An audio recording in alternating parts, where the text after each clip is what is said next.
ঘরে মাত্র ২টি আলু থাকলে অতিথি আপ্যায়নে কিংবা বিকেলে নাস্তার জন্য ঝটপট এই মজাদার নাস্তাটি কিন্তু আপনিও খুব সহজে আর ঝটপট তৈরি করে ফেলতে পারবেন।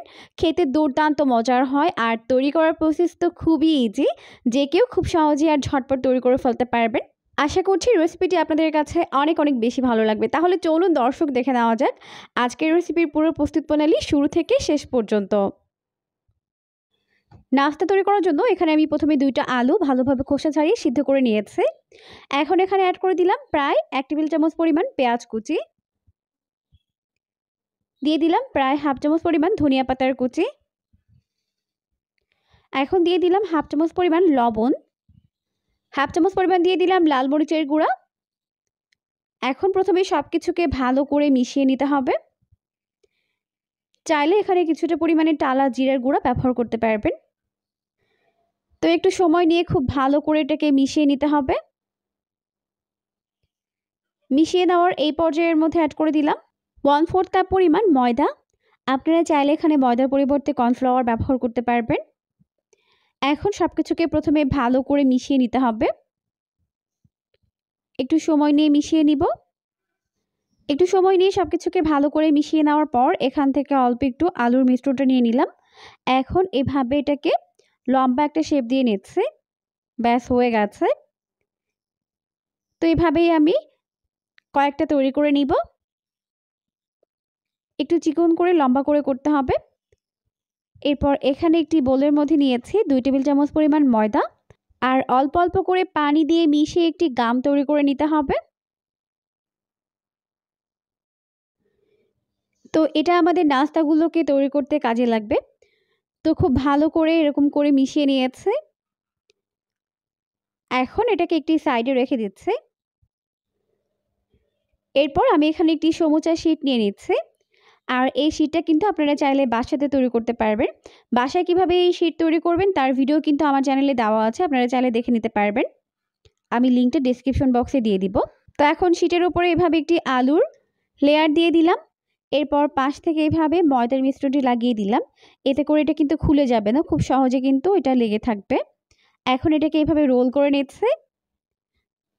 তো দেখতেই পাচ্ছেন আমি এটা কিভাবে করে নিচ্ছি। এরপর এর সাইডেও এভাবে গাম লাগিয়ে দিতে হবে। তো চেপে চেপে এখন এটাকে রোল করে নিচ্ছে।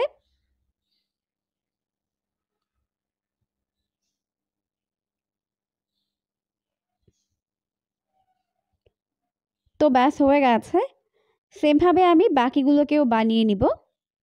তো এভাবেই প্রথমেই সবগুলোকে বানিয়ে নেওয়ার পর এখন নাস্তাগুলোকে ভেজে নিতে হবে। নাস্তাগুলোকে ভাজার জন্য প্রথমে চুলায় একটি প্যান বসিয়ে দিয়েছি। যথেষ্ট পরিমাণে সয়াবিন তেল দিয়ে তেলটিকে ভালোভাবে গরম করে নিয়েছি। এখন এর মধ্যে এভাবে করে নাস্তাগুলোকে দিয়ে দিচ্ছি। আর এই পর্যায়ে তেলটিকে মিডিয়াম গরম রাখতে হবে।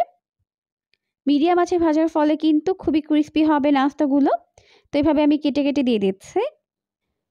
তো একসঙ্গে যতগুলো ধরে আমি দিয়ে দিচ্ছি। দিয়ে এগুলোকে ভেজে নিতে হবে। এখন উল্টে পাল্টে একটু সময় নিয়ে এগুলোকে গোল্ডেন ব্রাউন করে ভেজে নিতে হবে। তো এখন আমি এগুলোকে উল্টে পাল্টে এরকম গোল্ডেন ব্রাউন করে ভেজে নিচ্ছি। এখন দেখতেই পাচ্ছেন নাস্তাগুলোর মধ্যে সুন্দর একটি কালার চলে এসেছে।